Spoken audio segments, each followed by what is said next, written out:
Warawa Syaikhanu an Abi Musa, dan telah meriwayatkan oleh Bukhari dan Muslim, Imam Bukhari, Imam Muslim, daripada Abi Musa.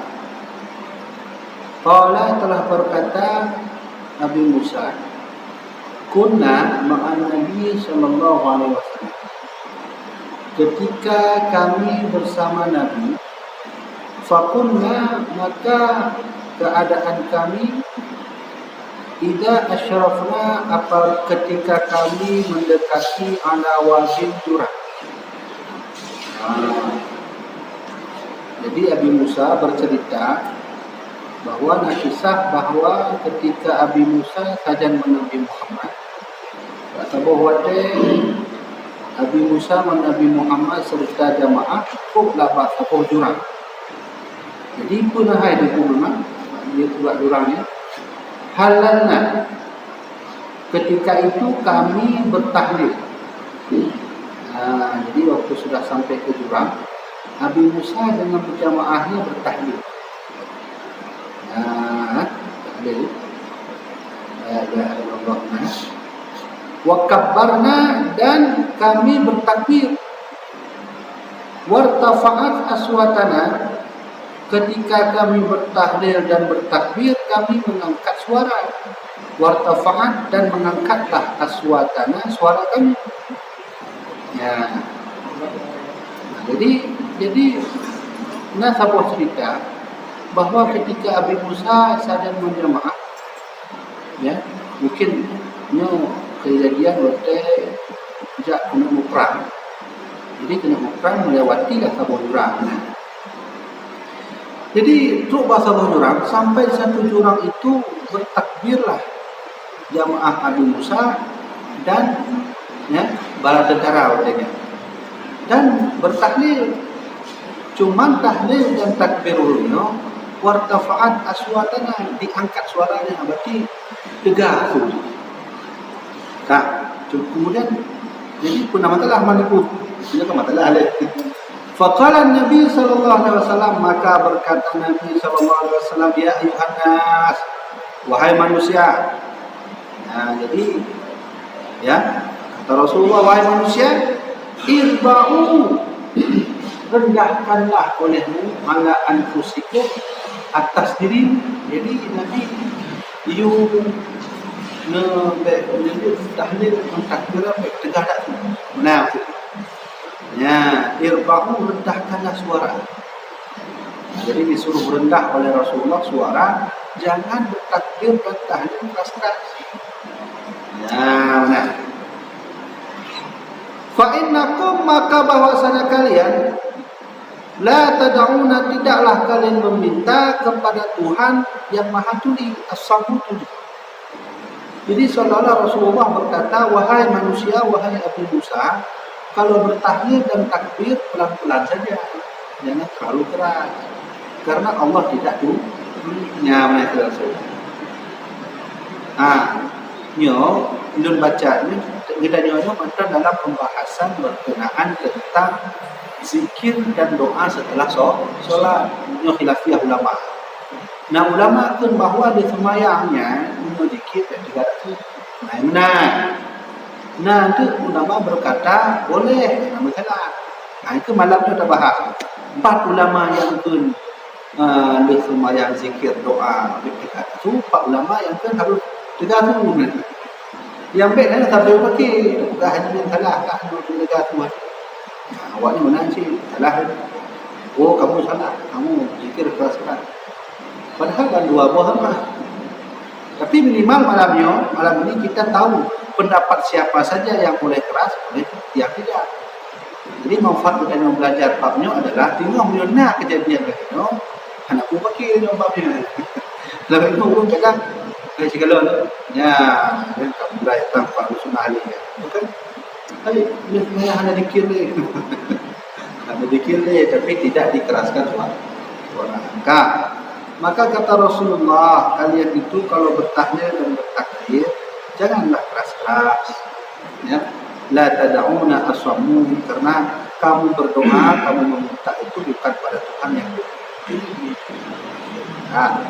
wala ghaiban, dan kamu juga tidak meminta pada Tuhan yang hilang. Tuhan itu pasti ada. Wala ghaiban, tidaklah Tuhan itu hilang. Innahu, karena bahwasanya Allah itu Hakimun, maha bijaksana, Sami'un, maha mendengar, Qaribun, dan maha dekat.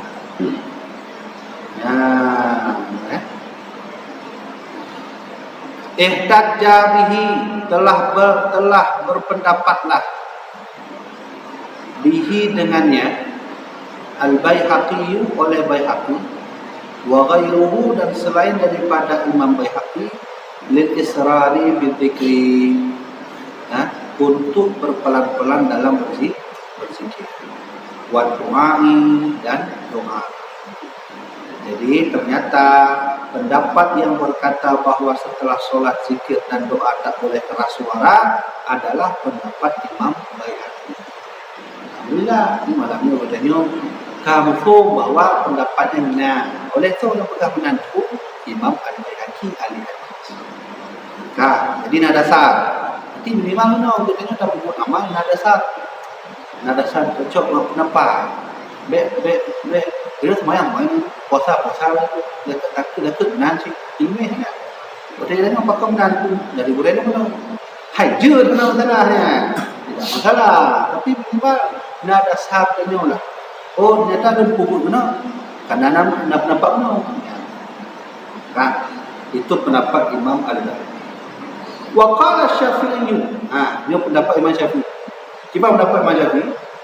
Dan telah berkata Imam Syafi'i fil ummi, dalam kitab Jadi sebuah kitab Syafi'i bernama Al-Um, akhtaru lil imami wal makmumi, telah memilihlah oleh Imam Syafi'i lil imami, bagi imam berarti imam sembahyang, imam, wal makmumi, dan bagi si makmum, ayyadhkurallaha ta'ala, bahwasanya berzikir kepada Allah Ta'ala, ba'da salami, setelah salam sembahyang.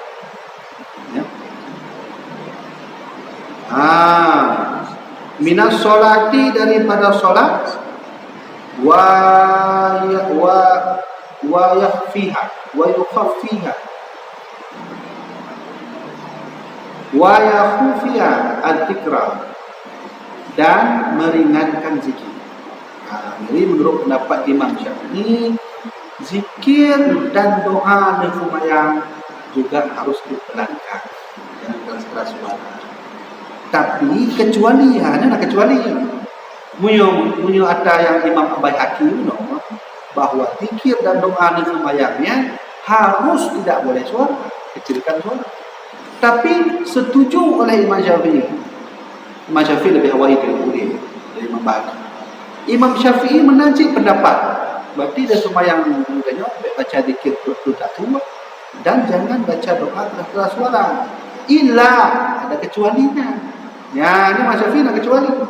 Illa, kecuali ayyakuna imaman, bahwasanya imam yuridu ayyata'allama minhu, bahwasanya imam yuridu, berkeinginan, ayyata'allama minhu, bahwasanya ia mengajarkannya daripada zikir.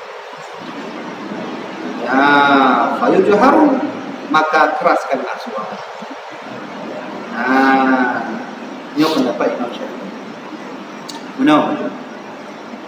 Terkadang orang mau setelah sholat zikir dan doa harus keras. Boleh, masalah. Dengan alasan si imam mau membiasakan makmum agar berlatih berzikir.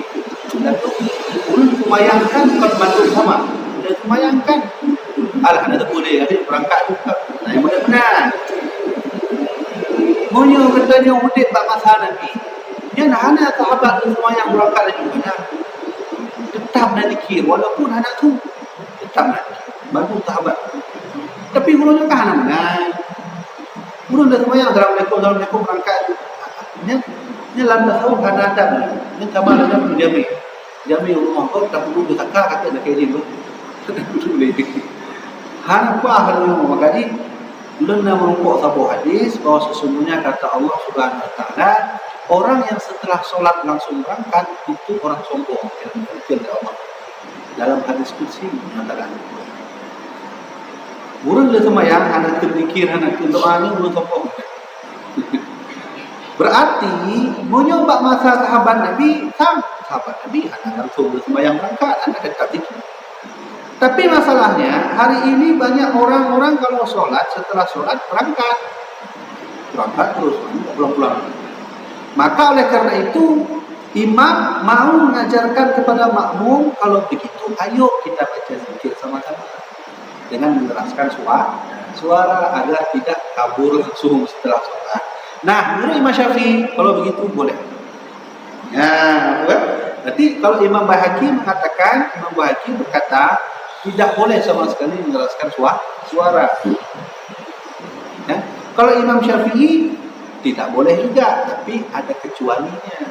Lipat kecuali itu, kecuali bagi si imam mau membiasakan makmum setelah sholat berzikir. Ya benar. Berarti boleh. Kata Imam Asy-Syafi'i dalam kitab Al-Uqud. Hatta yara annahu qad ta'allama. Hatta yara sehingga terlihatlah annahu bahwasanya ia qad ta'allama sungguh telah mengetahui. Telah tahu minhu daripada zikir. Tsumma yusiru kemudian dipelankan lagi oleh imam. Nah, jadi benar. Ini pendapat Imam Syafi'i. Kalau memang si imam mau mengeraskan suara zikir untuk membiasakan si makmum untuk zikir bersama, silakan. Tapi imam ketika makmum sudah terbiasa dengan zikir, dia pelankan lagi suara. Contoh, dia sembahyang kan? Assalamualaikum warahmatullahi wabarakatuh. Assalamualaikum warahmatullahi wabarakatuh. Ini pada dikir kan? Astaghfirullahaladzim. Kan imam yang kenawal kan? Baru dan ikut sama-sama. Astaghfirullahaladzim. Jadi imam tip-tip dia sembahyang, habis zikir astagfirullah, selawat, Allahumma anta salam, habis doa. Tapi benar-benar dia sembahyang.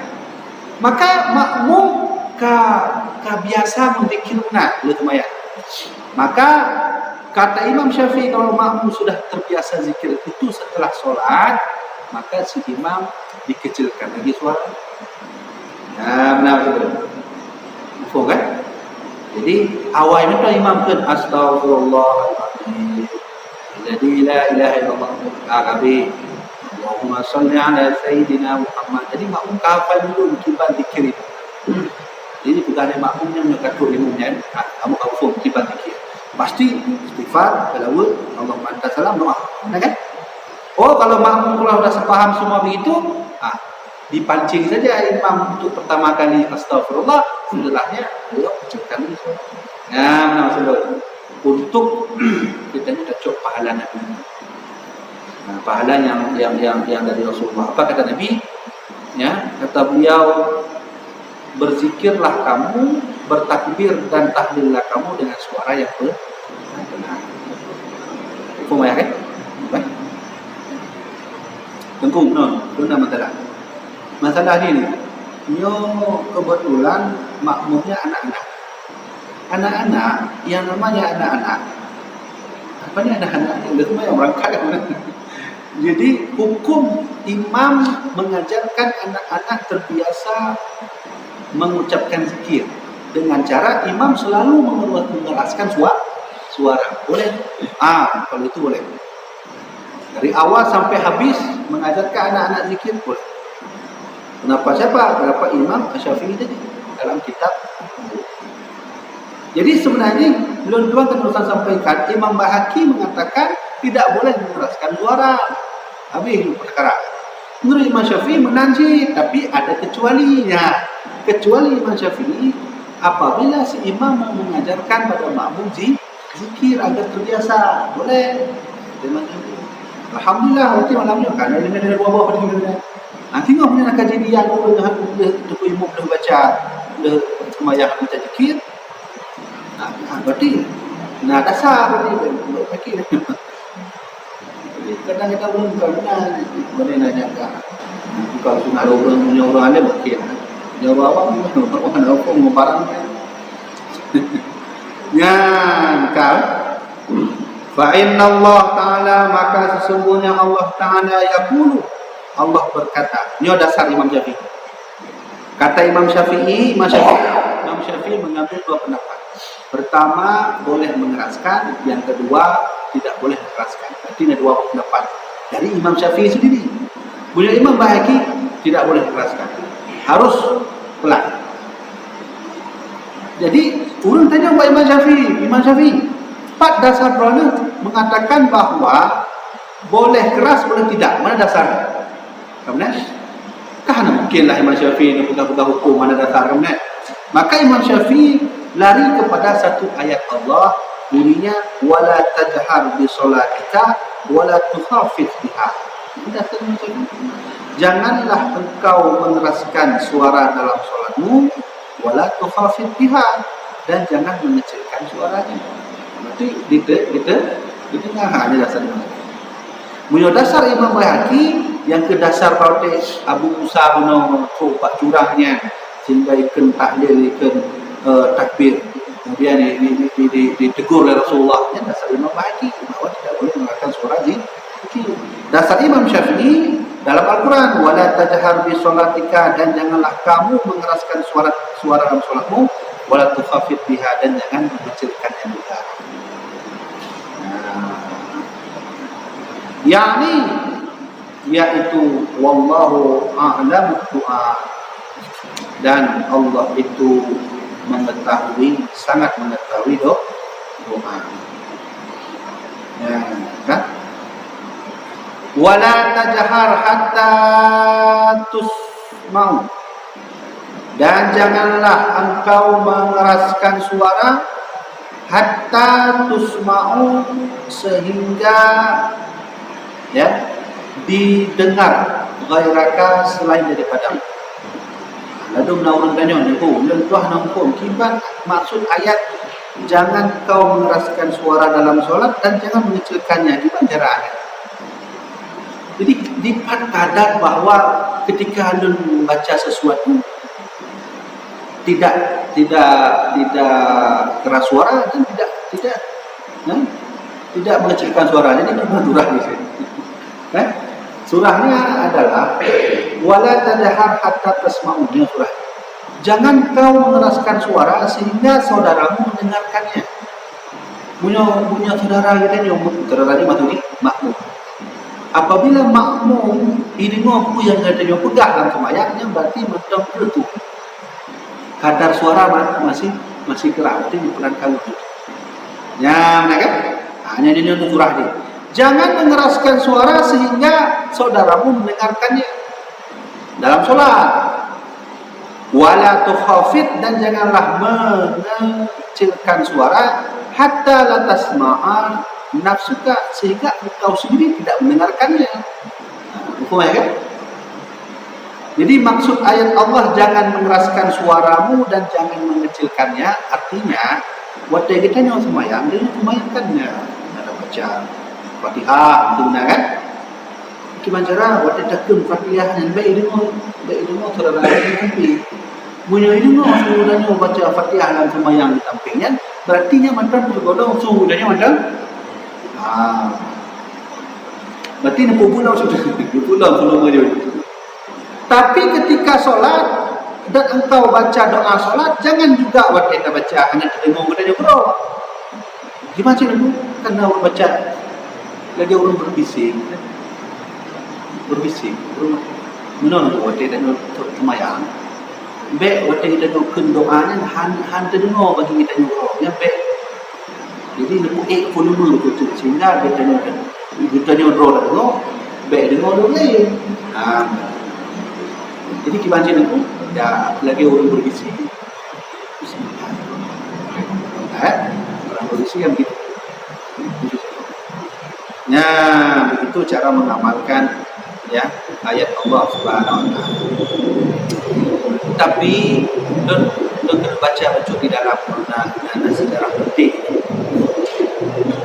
Jadi kenapa Allah menurunkan ayat jangan engkau mengeraskan suara dalam solatmu? Solatmu kan kemudian untuk Nabi Muhammad.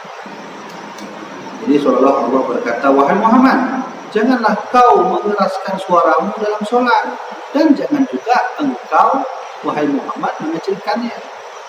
Ayat ini diturunkan ketika Rasulullah berada di Mekah membaca wujud cerita. Jadi innal murada minas sholati du'a. Bahwasanya yang dimaksud daripada solat doa itu adalah hadis daripada Aisyah. Jadi natabu hadis riwayat Aisyah dan diceritakan oleh sahabat Nabi bernama Imam Ibnu Abbas. Jadi ketika Allah Subhanahu wa taala menurunkan ayat ini, Nabi waktu sembahyang di Mekah. Ketika Nabi sembahyang di Mekah, Nabi tergatuh. Jadi waktu tergatuhnya, itulah orang kafir Quraisy. Ini Nabi, coba tak tahu Nabi, nak menalah. Ini Nabi dan rumah, Nabi rumah sembahyang. Pak kataku, tak kena tu Nabi. Ke masjid, aku tak tahu. Jangan boleh. Jadi disitulah turun ayat. Semuanya benar, kira Rasulullah, kira Allah, dia sembahyang, dia juga tak sembahyang. Ini dasar turunnya ayat. Karena Nabi ketika di Mekah beliau mengeraskan suara. Maka Nabi perintah kepada Ali, kepada Umar. Hanya kejadiannya ketika Rasulullah sebelum diperintahkan oleh Allah untuk dakwah secara terang-terangan. Jadi waktu Nabi turun oleh Allah wahyu, Nabi kan berdakwah masih tersembunyi sehingga rawan tak adanya kehidupan Nabi-nya. Sehingga waktu tersembunyinya Nabi Muhammad SAW sembahyang. Ini kan kalau Isra Mi'raj. Jadi orang tanya menunggu kalau Isra Mi'raj Nabi sembahyang pun ya. Karena sembahyang itu diperintahkan setelah Isra Mi'raj. Kalau Isra Mi'raj Nabi sembahyang pun Nabi lakukan oleh Isra Mi'raj. Nabi melakukan sembahyang Nabi Ibrahim. Bahkan dari riwayat Rasulullah sembahyang subuh dan sembahyang malam. Katanya belum dulu. Jadi Nabi sembahyang. Termasuk Ali bin Abi Thalib yang hana pun tepuk kaki tegak tu. Tegak tu boleh Ali. Hanya perlu bolehlah Ali yang tidak hanya mempunyai hidrok dari kafir Quraisy. Di sini dah turun ayat. Muhammad, janganlah kau solat terlalu keras suara dan jangan juga mengecilkan. Yang betul. Faedah. Qala syekhuna, telah berkata guru kita maksudnya adalah Syekh Imam Ibnu Hajar Al-Haytami.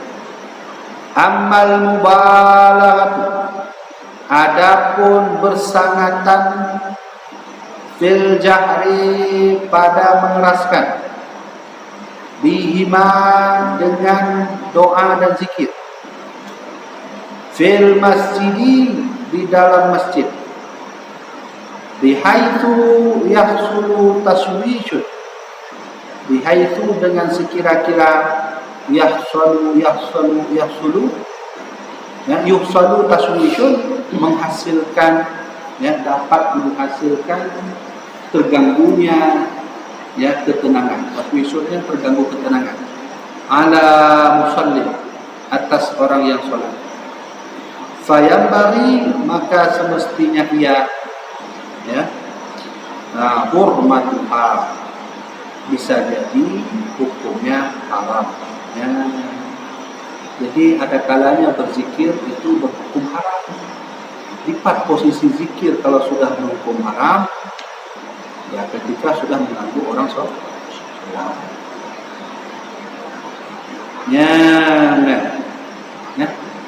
Karbu, ini belum apa tanya. Jadi cuba sih. Berarti mulai orang yang bertanya, lumayan, jadi kira doa ni. Sebab tu beta baca zikir tiga tu, beta baca doa tiga tu, pakai mengganggu lumayan. Kemudian surah ni, ya kan? Jadi punya orang itu mau surah ni, pasti dia akan beranggapan kalau itu solat tak perlu lagi mengeraskan suara zikir dan lumayan. Zikir dan sembahyang, doa sembahyang, betul kata boleh betul. Tak boleh kan? Jadi yang dengan bumbu ceramahnya, kadang yang mana tu sih? Mengganggu orang solat dengan zikir itu kan haram ya, menurut pendapat Imam Al-Maliki. Tapi orang yang solat itu juga harus paham jawaban. Yang telat solat itu berapa orang? 1 orang. Yang jamaah solat 20 orang. Mana-mana tak pilih 20 orang atau 1 orang. Satu leh. Maka oleh karena itu, ketika ada orang yang telat solat, dia terganggu dengan zikir, dia juga harus paham bahwa di musola atah beliau kan biasa orang baca zikir dengan suara keras, menang keluar. Jadi setelah surah tu baik-baik benar. Berarti benar-benar nak tahu nak tak boleh. Karena nak pendapat haram, bukan haram, mengganggu orang solat. Oh, tunggu dulu bang, itu. Kalau misalnya abang datang ke Nasah Belani, juga harus tahu bahwa masyarakat sudah mengangkat Imam Maksurin. Imam Maksurin berarti imam yang harus baca zikir setelah solat. Jadi imam yang tu yang harus, makmum Maksurinnya kan yang harus mengerti tentang kita. Yang sama lagi orang berdebat. Coba menetapkan berdebat. Satu kelompok bilang zikir dan doa di solat tidak boleh keras suara. Satu kelompok zikir dan solat harus keras suara. Nyokot karena ada hadis, nyokot sih karena ada ayat. Amadu yang dibanturan itu kecok sebutan ini. Kecoknya alhamdulillah. Pahala sih yang mana pahala. Menang kata Rasulullah, "Idza ahadukum ikhtilafan," jika engkau saling berbeda pendapat, maka kata Nabi, "Fa'alaikum bisawadin a'zam," pilih yang mana yang banyak. Ya, dikira Nabi. Kelompoknya berkerok, dimurong, yang tipirok. Ini berarti pilih. Dia perintah Nabi, apabila berdebat kalian sama-sama baik, maka fa'alaikum bisawadin a'zam, pilih yang mana yang banyak. Pilih yang banyak. Tapi baik-baik benar sih. Yang orang alim memang rawa, yang waktu rawa orang alim. Tak pilih je. Oh, kebenaran sih. Orang yang alim, 1 orang alim, 20 orang awam lebih bagus orang awam. So ya kan? Jadi masuk bentuan mudah-mudahan siapapun orang yang sholat telat datang ke musola ini masa terganggu, bukan berarti dia harus memarahi jamaah yang sholat zikir doa keras. Dia yang harus mengerti. Kan? Nah, ada benar ayat dulu tuan belum pelajari sejarah bahwa kita ini sampai karu sama-sama ada. Karena ada yang yang hanya mufum oleh orang awam, bukan orang awam besar. Ini kan kejadian masa sunnah Hululiya. Sunnah Hululiya ni di madhab Maliki, no itu madhab Maliki. Betul yang kena madhab Maliki, ada macam tak? Jadi Islam ini, kalau ini dihancurkan Islam, bawalah mazhab lain di sini. Yang hancur orang lain, awam mudah, orang awam mudah. Benar sih? Orang awamnya waktu itu menyampaikan beda, sampaikan bak gurai lain, waktu itu lain. Awam. Sunnah Hululiya ya. Sunnah Hululiya itu sudah sukses membuat orang Aceh hancur-hancuran. Maka di Indonesia kita nyonyo, begitulah caranya menghancurkan Islam Indonesia. Bawalah mantap-mantap lain. Ini pada awak minum Wahabi ya, Wahabi ni yang berkira Wahabi betul yang tapi apa? Waktu Rasulullah dapat dari awalnya bahwa Rasulullah pernah terbuka aurat duduk dengan Abu Bakar di atas paha, tapi Rasulullah hanya pakai dijakrung bakar-bakarnya, dia cepam. Kemudian air kencing unta boleh diminum. Terus menghadap soleh. Ya, hati yang dia jadi domba dengan perselisihan mazhab. Minum kencing unta itu boleh minum, bukan mazhab Syafi'i, itu mazhab Maliki. Maliki boleh minum kencing unta. Jadi cok lewatnya ni bahwa boleh. Macam tajuk kencing dah je. Tapi kalau orang hukum kita. Ya, ini bahaya, ini bahaya. Kita di Aceh, Indonesia, mazhab Syafi'i. Jadi termasuk masalah ini.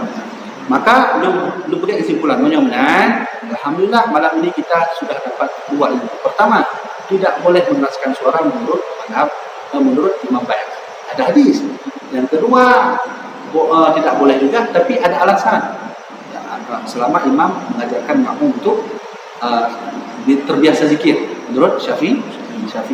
Alhamdulillah. Kalau sudah dua-duanya ambil, maka tetap keduanya ini ambil yang mana yang kita. Tiba mufakat dengan orang kampung. Kita baca zikir sama-sama. Jadi kita sama. Jadi itu saja. Habis.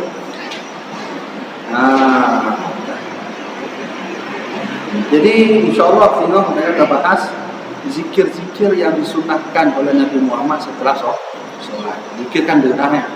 Jadi tengok kata bahas zikir pun ada ibu dan adab zikir di semayangnya juga. Itu ada zikir ada mana, cuma yang berdua mana, Astagfirullahaladzim. Di Mekah kan mana? Nampak umrah ya. Yang benar zikir baca Quran. Kalau dia baca Quran. Yang mau baca terima ya, dia mau baca Quran. Ya, insyaAllah kita bahas malam. Kita akan bahas minggu depan tentang adab zikir dan zikir apa saja yang